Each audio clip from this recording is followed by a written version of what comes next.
안녕하세요. 이번 시간에는 자녀들의 집중력에 대한 이야기를 해보려고 합니다.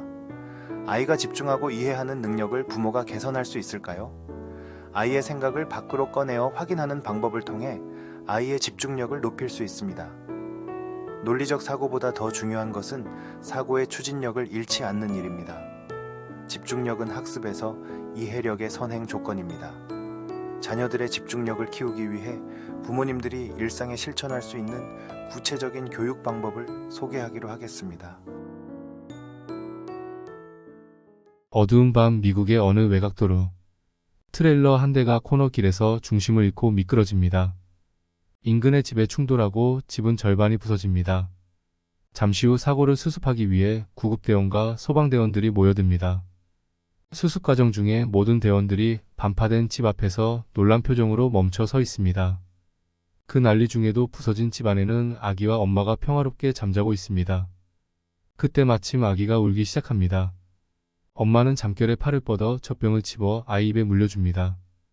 그렇습니다. 인간은 이처럼 자기가 듣고 싶은 것에만 주의를 집중합니다. 우리는 이를 선택적 지각이라고 합니다. 자녀들은 수업 시간에 잘 새겨듣고 수월하게 이해하고 있을까요? 우리는 아이들이 수업에 집중하지 못하는 이유에 대해 말합니다. 수업 내용이 재미없으면 집중하지 못할 것이고, 예습이 부족했으면 무슨 말인지 잘 몰라서 집중하지 못할 것이고, 친구나 그날의 컨디션 혹은 돌발적 상황 때문에 집중하지 못할 것이라고 말이지요. 과연 아이들의 선택적 지각에 영향을 주는 요인은 무엇일까요?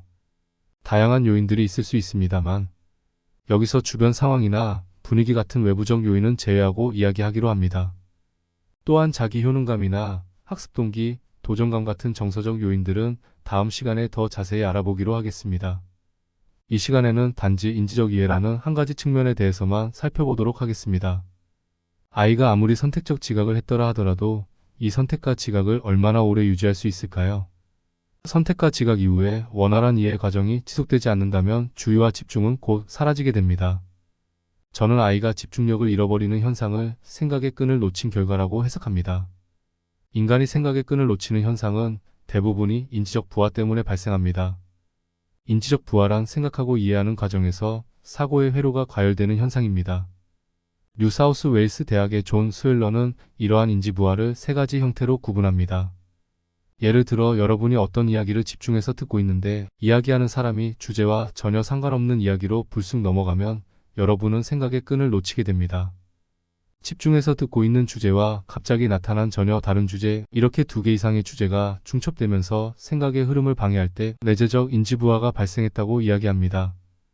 또한 여러분이 한 가지 이야기를 재밌게 듣고 있는 도중에 이걸 잊어버리기 전에 어딘가 적어두어야겠다고 생각하면서 스마트폰에서 노트 앱을 구동시키는 순간 외생적 인지부하가 발생합니다.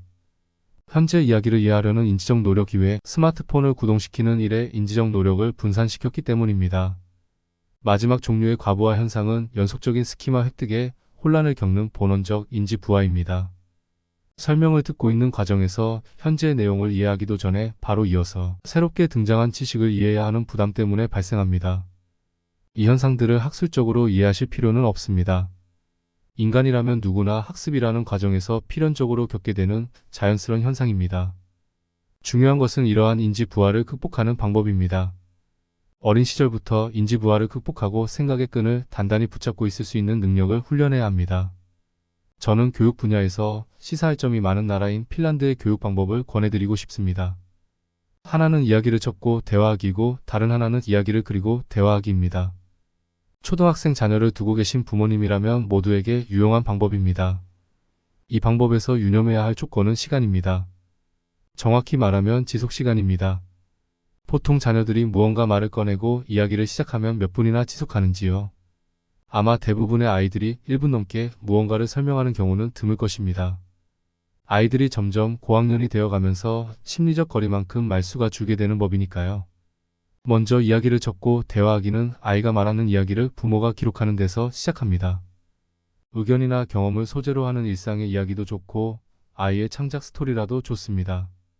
아이가 자신의 생각을 말하도록 하고 부모는 아이가 말하는 내용을 기록하는 것입니다. 말하고 기록하는 과정이 끝나면 부모는 기록한 내용을 아이에게 읽어주어야 합니다. 이때 아이는 자신의 생각을 부모의 목소리를 통해 다시 꺼내어 보는 경험을 하게 됩니다. 요점은 자기 목소리를 녹음하여 듣는 것이 아닌 다른 사람의 목소리를 통해 표현되는 자신의 생각입니다. 자신의 생각을 외연화해서 다시 볼 수 있다는 것은 이미 많은 심리학 연구에서 사고력 신장의 기본 전략으로 권장되어 왔습니다. 부모가 읽어주는 자신의 이야기를 통해 아이는 스스로의 사고 과정을 평가하게 됩니다. 이런 부분이 이상했구나. 이런 이야기를 더 했으면 좋았을 것을. 그 이야기는 왜 했을까? 와 같은 메타인지의 생각들이 난무하게 될 것입니다.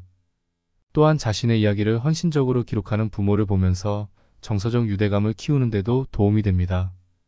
부모의 읽어주기가 끝나면 짧은 대화를 통해 간단한 질문과 답이 오갈 수 있습니다. 이때 부모는 아이의 생각을 평가하거나 교정하여 주시려고 하면 안 됩니다. 이는 마치 더 큰 욕심 때문에 황금알을 낳는 거위를 죽이는 것과 같습니다. 여기서 가장 중요한 유의사항은 바로 시간이기 때문입니다. 처음에 아이의 이야기를 적을 때는 5분 이내로 짧게 말하도록 하는 것이 좋습니다. 그러나 점점 이 활동이 반복될수록 시간을 조금씩 늘려가셔야 합니다. 결국 아이가 말하는 시간이 생각의 끈을 붙잡고 있는 시간입니다. 말을 지속하는 시간이 점점 늘어날수록 아이의 생각하는 지구력이 길러집니다. 두 번째로 아이의 듣고 이해하는 능력을 키우기 위한 교육이 이야기를 그리고 대화하기입니다. 이번에는 반대로 부모가 이야기하고 그 이야기를 아이가 한 장의 그림으로 표현하는 방식입니다. 아이가 그리는 그림의 형식이나 질은 중요하지 않습니다. 이때 부모가 해주는 이야기는 가능하면 아이가 흥미를 느끼는 현실의 이야기일수록 좋습니다. 아빠가 해외 출장을 갔는데 택시기사랑 바가지 요금 때문에 다투었던 일. 이처럼 아이와 관련된 사람이 등장하면 좋습니다. 이야기를 듣고 아이는 자신이 그린 그림을 보고 이야기를 다시 풀어서 설명해야 합니다. 마치 게임처럼 진행하는 것이 좋습니다. 이 과정에서 부모는 아이들의 듣기 능력과 이해하는 능력을 확인할 수 있습니다. 아이가 이야기의 어떤 부분에 관심을 보이는지 혹은 왜곡된 이해를 했는지를 파악할 수도 있습니다. 앞선 예에서라면 아이가 그림을 통해 그 나라나 택시 혹은 기사나 아빠 중에서 무엇을 중심으로 표현하는지, 전체 장면을 그리는지 혹은 일부 객체를 그리는지를 확인합니다. 아이가 핵심 주제를 이해하는 수준과 사고의 틀을 파악할 수 있습니다. 이 활동은 두 가지 장점이 있습니다. 자신이 이해한 것을 요약해서 단서로 만드는 훈련이 됩니다. 또한 이 단서를 다시 설명하는 과정을 통해 이해한 바를 요약하고 풀어내는 훈련이 됩니다. 이 활동 역시 이야기의 길이를 조절해 가면서 듣기 시간을 점차 늘려가셔야 합니다. 부모와의 정서적 거리감이 크다면 이러한 활동을 자연스럽게 이어가기에 어려움이 있을 것입니다. 그간 부모와 자식 간에 나누고 싶었던 이야기들을 소재로 다루어 보십시오. 이러한 활동을 계기로 서로가 서로에게 대화하고 싶은 사람이 될 수 있다면 한번 해볼 만한 가치가 있습니다.